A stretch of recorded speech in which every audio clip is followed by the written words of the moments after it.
তুই আমার বিশ্বাস ছিলি। লিখেছেন জান্নাতি আক্তার যারা। পর্ব সংখ্যা 14। শেখ বাড়ির আনহা শেখ খাবার টেবিলে সকালের নাস্তা রেডি করছেন। আতিক শেখ ফ্রেশ হয়ে রুম থেকে ডাইনিং টেবিলের দিকে আসতে আসতে আশেপাশে মেয়েকে খুঁজল। পুনরায় আনহা শেখকে ডেকে বললেন, আনহা। মেয়ে ঘুম থেকে উঠেছে। তোমার আদরের মেয়ে রুমের দরজা খুলে নাই, জানবো কিভাবে? আনহা শেখ ব্যস্ত হাতে জগ থেকে পানি গ্লাসে ঢালতে ঢালতে জবাব দিলেন। আতিক শেখ আয়রার রুমের দিকে গেলেন মেয়েকে ডাকতে। কোথায় যাও? আয়রাকে ডাকতে। আমি ডাক দিয়েছিলাম, দরজা খুলে নাই। তোমার মেয়ের মাথায় ভূত চেপেছে। আমি আর দেরি করব না, আজকে আরিশার শ্বশুর শাশুড়ির সঙ্গে কথা বলবো। যত দ্রুত সম্ভব আয়রা আর রাফির এঙ্গেজমেন্টের ডেট ফিক্সড করা হবে। সবকিছু তোমার মন মতো ভাবলে চলবে না, আমার মেয়ের যেটা চাইবে ওটাই হবে।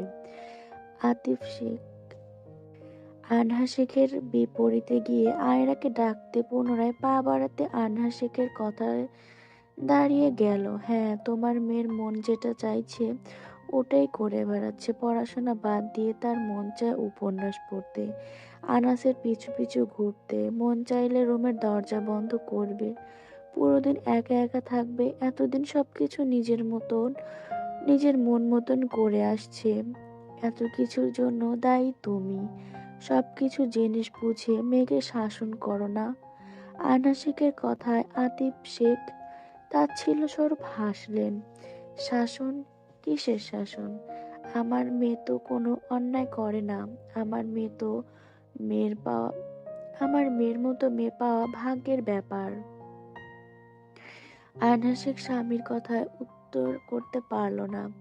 আয়রা রুমের ভেতর থেকে নিজেকে নিয়ে বাবা মার মধ্যে ঝগড়া করতে দেখে বিছানায় হাঁটু মুড়ে কান্নায় ভেঙে পড়ল। রাত থেকে কান্না করার ফলে চোখ মুখ ফোলা ফোলা হয়ে আছে। কান্না করতে করতে ভোরের দিকে ঘুমিয়ে পড়েছিল। বাবা মা উচ্চ স্বরে কথায় ঘুম ভেঙে গেল। মায়ের কথায় পুনরায় খারাপ লাগাগুলো তাজা হয়ে চোখ বয়ে যাচ্ছে। একাকিত্ব পছন্দ করা আয়রা আজকে নিজেকে শূন্য শূন্য অনুভব করছে। আরিশা থাকলে হয়তো কান্না করতে দিত না বোনকে। এই যে রাত থেকে খালি পেটে কান্না করে যাচ্ছে, আরিশা থাকলে হয়তো বকা দিতে দিতে খাবার খাওয়াতো। আয়রার মনে আনহা শেখকে নিয়ে সন্দেহ সৃষ্টি হয়েছিল। আজকে আনহা শেখের কথায় সন্দেহটা পরিপূর্ণ হয়ে গেল। রাফির সঙ্গে নিজেকে এঙ্গেজমেন্টের খবরটা আয়রার জন্য অসহ্যকর অনুভূতি সৃষ্টি করল। পুনরায় আতিফ শেখের কথায় বিষণ্ণ মুখে এক চিমটি সুখ ভেসে উঠল। আম্মু, দরজাটা খোলো। আজকে আব্বু তোমাকে নিজের হাতে খাইয়ে দিবে। রুম থেকে বের হও আম্মু। আতিফ শেখের ডাকে আয়রা ওয়াশরুমে গিয়ে মুখে পানি ছিটানি দিয়ে এসে রুমের দরজা খুলল। আতিফ শেখ মেয়ের ফোলা ফোলা চোখ মুখের দিকে তাকিয়ে আতকে উঠলেন। আনহা শেখ আয়রার কাছাকাছি আসলেন। গতকাল রাতে আয়রা আর আনহা শেখ বাড়িতে ফেরার পর আনহা শেখ সদর দরজা খুলতে আয়রা চুপচাপ মায়ের সঙ্গে কথা না বলে নিজের রুমে গিয়ে দরজার ভেতর থেকে লাগিয়ে দিয়েছিল। আনহা শেখ রাতের মধ্যে আরিশার সঙ্গে আয়রা আর রাফিকে নিয়ে কথা বলেছে। আতিফ শেখ বাসায় ফিরতে আনহা শেখ সবকিছু খুলে বলছিল। সবকিছু শোনার পর মেয়েকে একা ছেড়ে দিতে রাতে আর আয়রার রুমে যায় নাই আতিফ শেখ। সকালে মেয়ের চোখে মুখে বেহাল অবস্থা দেখে মেয়ের মাথায় আদুরে হাত রেখে পুনরায় হাতটা ফিরিয়ে নিয়ে বলে উঠল, এটা তো আমার মেয়ে না। আমার মেয়ে হাসি খুশি দুঃখ কষ্ট সবকিছু সামিল ছিলাম আমি। আমার মেয়ে আমার থেকে কিছু লুকিয়ে রাখতো না। আজ 1 সপ্তাহ হতে চলল আমার মেয়ে একা একা অন্ধকার রুমে কান্না করে। আমার মেয়ে তো আসলো না বাবার কাছে সবকিছু শেয়ার করতে। আয়রা বাবার কথায় আতিফ শেখের দিকে তাকালো। তাকানোর সঙ্গে সঙ্গে চোখ দিয়ে এক ফোঁটা পানি গাল বয়ে গড়িয়ে পড়ল। আনহা শেখ বাবার মেয়েকে দেখছে। আতিফ শেখ পুনরায় আয়রাকে বলে উঠল, তোমার কাছে একটা আবদার রাখবো। আমার পুরনো মেয়েকে ফিরে পেতে চাই। ফিরিয়ে দেবে আমার মেয়েকে? বলো ফিরিয়ে দেবে আব্বু? আয়রার কান্নার কারণে কথা বলতে পারল না। আতিফ শেখকে জড়িয়ে ধরল। আতিফ শেখ মলিন হেসে মেয়ের মাথায় আদরে হাত রেখে বললেন, আম্মু তুমি কষ্ট কেন পাচ্ছ?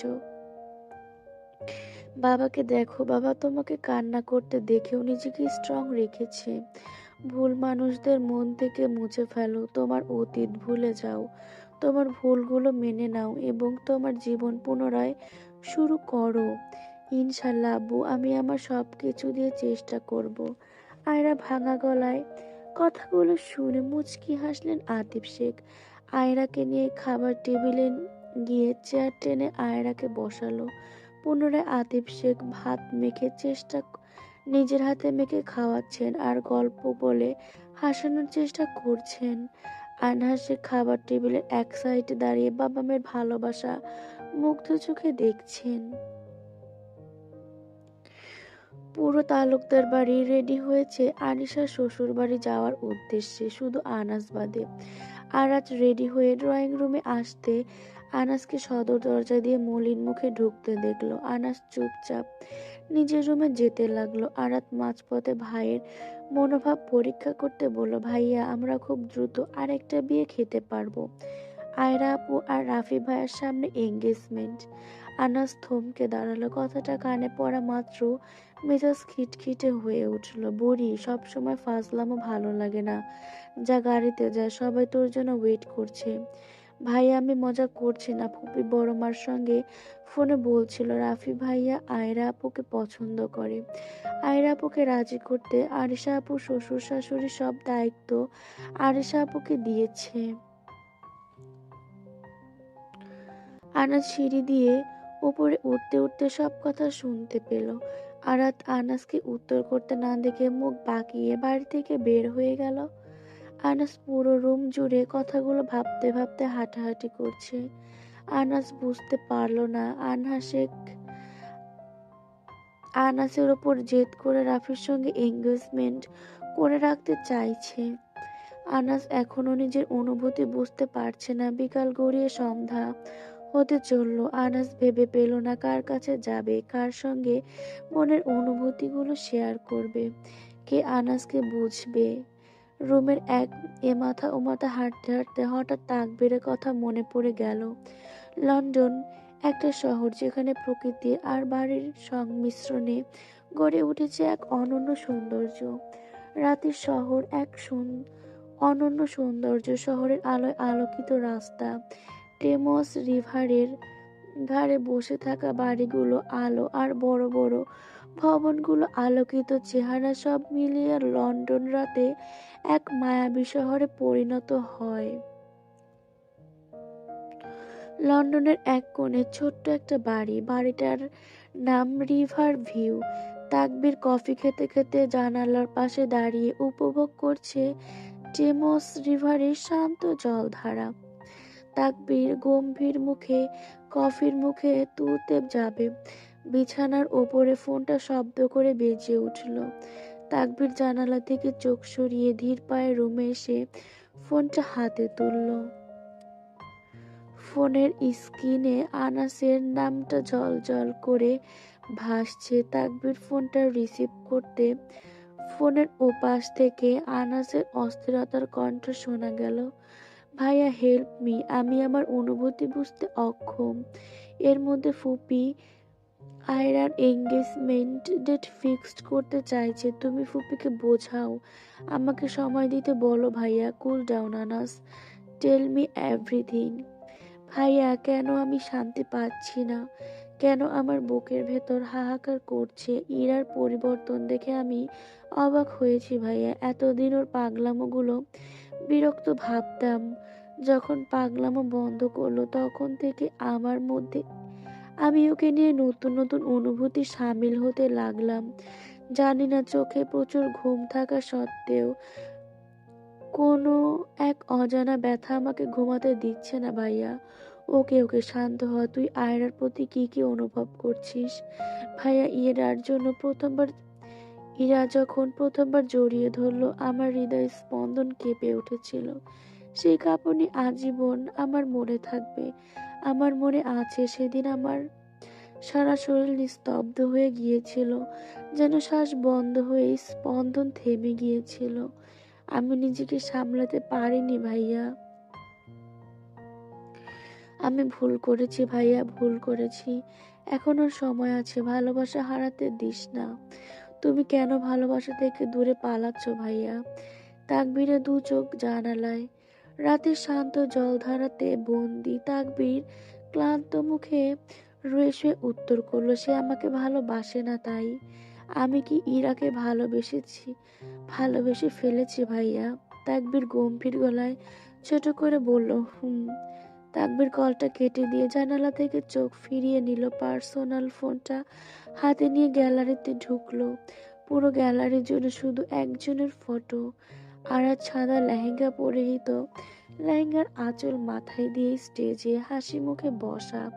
তাকবীর ফটোটা জুম করে দেখতে লাগলো, কিছুক্ষণ নীরব চোখে ফটোটাতে চোখ রেখে নিঃশব্দে গম্ভীর মুখে বিড়বিড় করে বলে উঠল, এক অজানা অপেক্ষায় অপেক্ষিত আমি। আনাস মুখ আনাস মুখে হাসি নিয়ে স্বস্তির নিঃশ্বাস নিল। আনাস ঠিক ধরছিল, এই অনুভূতিগুলো কি ভালোবাসা বলে? আনাস মনে উৎফুল্লতা নিয়ে ফাঁকা বাড়িতে চিৎকার দিতে দিতে বলে উঠল, আমি অনেক ভুল করেছি ইরা। আর না, আমি তোর কাছে ক্ষমা চাইবো। ক্ষমা করবি কি আমায়? আমি আমার অনুভূতি, ভালোবাসা বুঝতে সক্ষম হয়েছি রে। তোর মতো আমারও আজকে বলতে ইচ্ছা করছে, ভালোবাসি ইরা। আমি আমার ইরাকে খুব ভালোবাসি।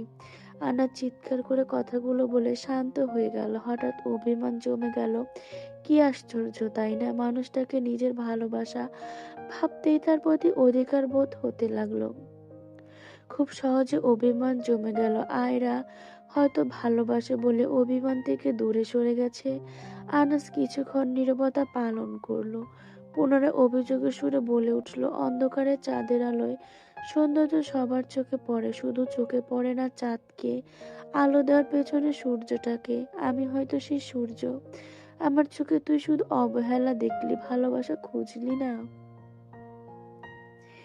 আর রাত্রে রাফিদের বাড়িতে আসা প্রায় ঘন্টা দেড়েক হতে চলল। সবাই গল্প করতে করতে আয়রা রাফির বিষয়টা তুলে ধরলো।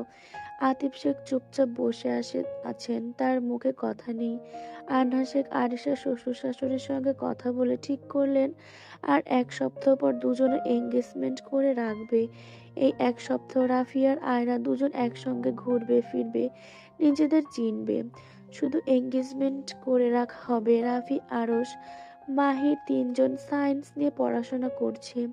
রাফির স্বপ্ন ডক্টর হওয়া। রাফি পরিপূর্ণ ডক্টর হয়ে যাওয়ার পর তাদের বিয়ে হবে। এতদিন আয়রা নিজের ক্যারিয়ার গুছিয়ে নিতে পারবে, দুজন দুজনকে আরো ভালোভাবে জানবে।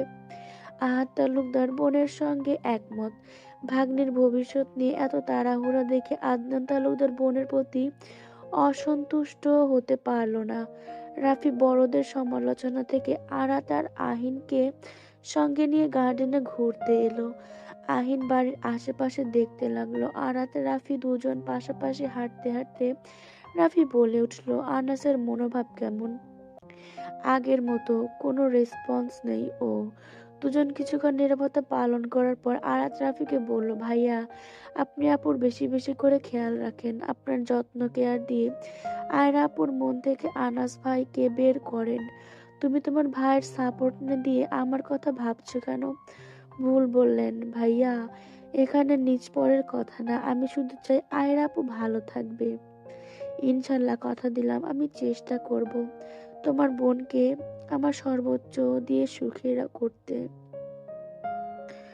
রাফির কথায় আরাত মুচকি হাসলো। দুজনের কথা বলার মধ্যে হঠাৎ রাফির ফোনটা বেজে উঠল। রাফি ফোন হাতে তুলে দেখলো আরশের ফোন। রাফি ফোনটা রিসিভ করতে করতে আরাতের দিকে তাকিয়ে বলল, 1 মিনিট। হ্যাঁ আরস বল। ফোনের ওপাশ থেকে আরস মাহিরের দিকে তাকিয়ে বলল, ক্লাবে চলে আয়, আজকে কলেজে আসলি না কেন? বাড়িতে গেস্ট আসছে, তোরা আড্ডা দে, আমি আসতে পারবো না। রাফি আরাতের দিকে তাকালো। আরাত রাফির দিকে চেয়ে আছে। রাফি আরাতের দিকে তাকিয়ে দুষ্টু হেসে বলল, তোর পাশে মাহির আছে? ফোনের ওপারে আরস অবাক হয়ে বলল, হ্যাঁ কেন, কথা বলবি? দিব মাহিরকে? আরে না, তোর পাশে মাহির আর আমার পাশে আরাত দাঁড়িয়ে আছে। আরাত রাফির কথায় লজ্জা পেয়ে অন্যদিকে মাথা ঘোরালো। আরস ফোনে লাউড দেওয়া ছিল বিধায় রাফির কথা মাহিরের কানে পৌঁছায়। আরস মাহিরের কাঁধে হাত রেখে দুষ্টু হেসে বলল, আচ্ছা এই ব্যাপার, আজকে আমার বন্ধু নতুন বাহানা নিয়ে আমাদের বেআইনকে দেখতে গিয়ে অসহায় মুখে ফিরে এসেছে। বন্ধুর আমার মুড অফ। আরসের কথায় রাফি শব্দ করে হেসে উঠল। মাহির রাগে লুকে আরসের দিকে তাকালো। আরাত রাফির হাসিতে বুঝতে পারল তাকে নিয়ে আলোচনা হচ্ছে তাদের মধ্যে। মাহির হঠাৎ আরসের থেকে ফোনটা কেড়ে নিয়ে বলে উঠল, তোর বিআইনকে বল তোর বিআইনকে বল আমার ফ্রেন্ড রিকোয়েস্ট অ্যাকসেপ্ট করতে। কথাটা বলে মায়ের ফোন কেটে দিয়ে আরসের কাছে ফোনটা ছুঁড়ে মেরে বাইক নিয়ে চলে গেল। রাফি আরস দুজনের বেশ অবাক হলো এতে। আরস ফোনটা ক্যাচ ধরে অবিশ্বাস্য হয়ে মায়ের যাওয়ার দিকে চেয়ে রইল। রাফি সন্দেহ দৃষ্টিতে আরাতের দিকে তাকিয়ে বলল, মাহির আর তোমার মধ্যে কি চলছে? আরাত অবাক হয়ে, মানে? মাহির তোমাকে ফ্রেন্ড রিকোয়েস্ট দিয়েছে, অ্যাকসেপ্ট করো। আরাত চোখ বড় বড় করে রাফির দিকে তাকালো। ফোনে এমবি নেই বিধায় আর চেক করা হলো না। আরিশা আমান বর্তমান শেখ বাড়িতে। আরিশা শ্বশুর বাড়ি প্রায় 1 সপ্তাহ পর বাবার বাড়িতে ফিরল। আরিশা বাড়িতে ফিরেছে, তবু আয়রা নিজ থেকে বোনের সঙ্গে দেখা করতে এলো না। আরিশা ফ্রেশ হয়ে নিজের রুম থেকে বের হয়ে এলো। আরিশাকে রুম থেকে বের হতে দেখে আয়না শেখ আয়রাকে বুঝাতে বললেন। আরিশা ধীর পায়ে বোনের রুমে এসে দরজা নক করলো। ভেতর থেকে কোনো রেসপন্স না পেয়ে আরিশা রুমের ভেতরে চলে এলো। অন্ধকার রুম, জানালার পর্দা ভেদ করে চাঁদের আলোয় রুমটাকে আলোকিত করে রেখেছে। আরিশা ধীর পায়ে জানালার এসে দাঁড়ালো।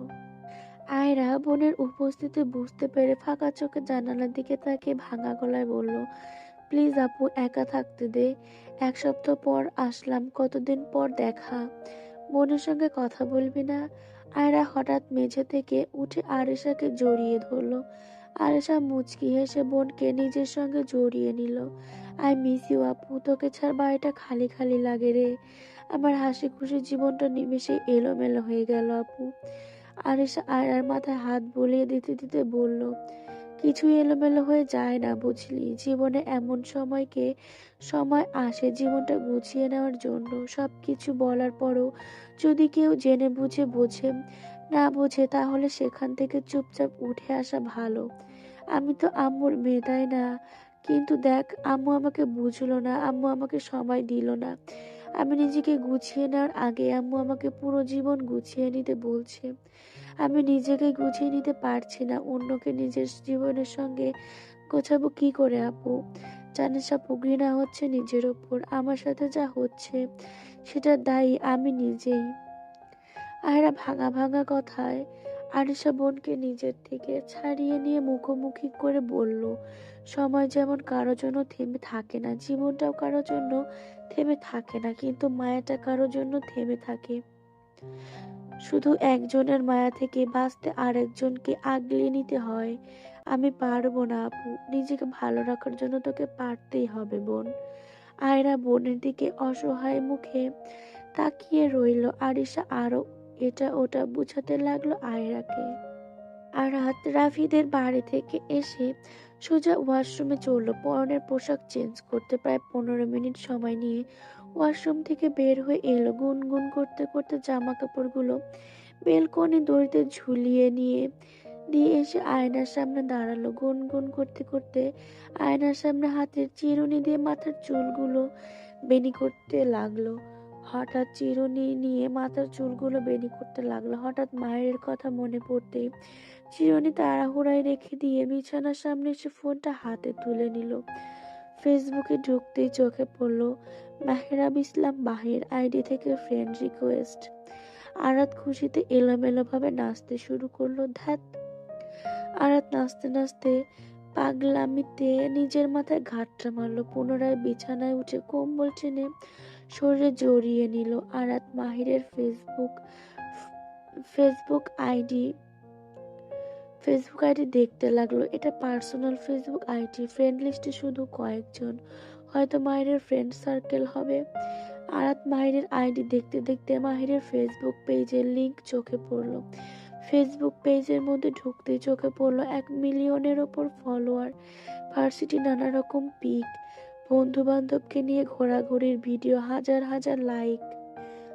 হাজার লাইক কমেন্ট। সেখানে আরাতের চোখ আটকে গেল একটা শ্যামবর্ণ শরীরের, কালো টি শার্টের উপরে সাদা অ্যাপ্রন পরিহিত মাহিরের ওপর, গলায় ঝোলানো স্টেথোস্কোপ। মায়ের ভার্সিটির মাঠে সবুজ ঘাসের ওপর দুহাত ভর করে আকাশের দিকে হাসি মুখে তাকিয়ে আছে। আরাত বেশ কিছুক্ষণ পিকটা দেখার পর ডাউনলোড করে নিজের গ্যালারিতে রাখলো। মনের মধ্যে প্রিয় এক অনুভূতি জাগ্রত জানান দিয়ে গেল। আরাত মায়ের ফ্রেন্ড রিকোয়েস্ট অ্যাকসেপ্ট করেছে প্রায় 15 মিনিট বেশি হবে। মাহিরকে ফেসবুকে অ্যাক্টিভ দেখা যাচ্ছে। আর মেসেঞ্জারে ঢুকে এক একটা টাইপিং করছে আর ডিলিট করে দিচ্ছে। পুনরায় টাইপিং করতে তো ডিলিট করে দিচ্ছে। আরাত খুঁজে পেল না কি বলে শুরু করবে। আরাত ফোনটা বুকের ওপর রেখে অন্ধকার ছাদের দিকে তাকিয়ে ভাবতে লাগলো কি বলবে, কি লিখবে। হঠাৎ বুকের ওপরে ফোনটা মেসেজের শব্দ হতে আরাত ব্যস্ত হাতে ফোনটা বুকের ওপর থেকে হাতে তুলে নিল। তুমি আসলে একটা অদ্ভুত মেয়ে। আরাত মাহিরের মেসেজটা পড়তে মনের মধ্যে ধুকপুক করতে শুরু করলো। এই প্রথম গভীর রাতে একটা ছেলের সঙ্গে মেসেজ করছে, তাও ছেলেটা পছন্দের মানুষ। আরাত মিষ্টি অনুভূতি নিয়ে টাইপিং করলো। কেন ওপারে মাহিরের মেসেজ। এত সময় নিয়ে টাইপিং করছো, এত অপেক্ষার পরে তোমার মেসেজ পেলাম না। ও শুধু ও, আর কিছু বলবে না। আরাত খুঁজে পেল না আর কি লেখা যায়। মাহিরের ওপাশ থেকে পুনরায় মেসেজ এলো। ওকে ঠিক আছে, বিরক্ত করলাম, গুড নাইট। আরাত মাহিরের মেসেজ দেখে ব্যস্ত হাতে টাইপিং করতে লাগলো। আপনি আমার মেসেজের অপেক্ষা ছিলেন? তোমার কি মনে হয়? আরাত মেসেজ দেওয়ার সঙ্গে সঙ্গে মায়ের ওপাশ থেকে রিপ্লাই করলো। আরাতকে পুনরায় কোনো মেসেজ দিতে না দেখে মাহির নিজে থেকে মেসেজ করলো, অদ্ভুত মেয়ে। মাহির আরাতকে অদ্ভুত মেয়ে বলে ডাকে উত্তর করতে দেখে মুচকি হাসলো। পুনরায় টাইপিং করলো, তোমাকে তুমি বলে ডাকলাম। আমার কেউ খুব আপন হয়ে গেলে তার প্রতি আমার আপনি ডাকটা আসে না। আমি আপনার আপন? হ্যাঁ আপন, বাট নিজের না। তুমি কি তোমাকে আমার নিজের করে নেওয়ার অধিকার দিবে, অদ্ভুত মেয়ে? আরাত মেসেজটা পড়তে মনের মধ্যে ধুকপুক থেকে টিপ টিপ শব্দ পরিণত হলো। আরাত অন্ধকারে চোখ মুখ খিচে বন্ধ করে রাখলো। মাহির পুনরায় আরাতের কোনো মেসেজ না পেয়ে টাইপিং করতে লাগলো। রাত থেকে ভোর হওয়ার অপেক্ষা থাকলাম। ভার্সিটির মাঠে আমার উত্তরটা চাই, অদ্ভুত মেয়ে। তোমার উত্তর অপেক্ষায় থাকলাম। আরাত শুধু মেসেজটা দেখলো, উত্তর করলো না। রাতে থেকে ভোর হয়ে গেল। ভোরের পাখিদের কিচিরমিচিরের শব্দে আরাতের ঘুম ভেঙে গেল। ফুরফুরে মন নিয়ে আরাত ওয়াশরুমে ফ্রেশ হতে চলল। আনাস রুম থেকে বের হতে হতে আদিবা তালুকদারকে ডেকে কফি চাইল। মা, আমাকে একটা কফি বানিয়ে দাও। আদিবা তালুকদার ছেলের দিকে তাকিয়ে দেখলেন আনাস সোফাতে বসে কপালে হাত বোলাচ্ছে। আদিবা তালুকদার আবেগী গলায় বললেন, আমার হুকুম না করে যার কফি সে এসে নিয়ে যাক। আনাস নিজের মাকে উত্তর করতে দেখে কিচেন রুমের দিকে তাকালো। রাবেয়া তালুকদার ছোট জায়ের কথায় ছোট একটা নিঃশ্বাস ফেলে নিজে আনাসের জন্য কফি বানিয়ে নিয়ে গেলেন। আনাস বাবা, তোমার কফি। ধন্যবাদ বড় মা।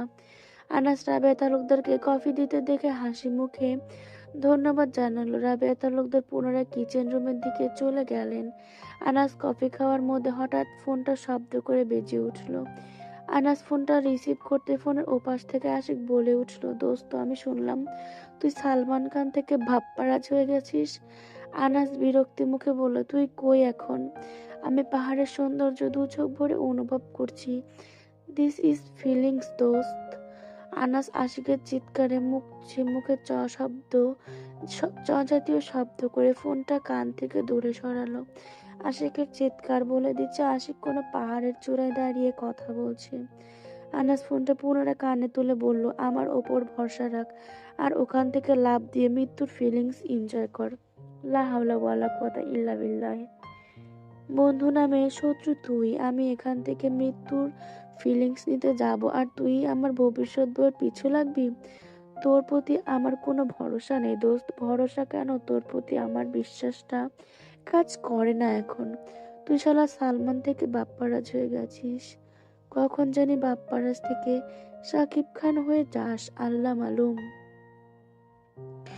আশিকের কথায় আনাসের মাথায় ব্যথায় পুনরায় জেগে উঠল। আনাস বিরক্তি নিয়ে বলে উঠল, শালা ফোন রাখ, আমি বদদোয়া দিলাম তোর বকবাকানের জন্য তোর কপালে বউ জুটবে না। এই দাঁড়া দাঁড়া, আরেকটা কথা বলার ছিল, জলদি করে ফোন রাখ। কি দোস্ত, ঠিক হইল না তো এই পেলে বয় আশিকের বাণী? প্রেমে তো তোকে পড়তেই হইল দোস্ত। আনাস আশিকের কথা উত্তর না করে বিরক্তি হয়ে ফোনটা কেটে দিল। এতক্ষণ কফি খেয়ে পুনরায় ব্যথা কমে এসেছিল।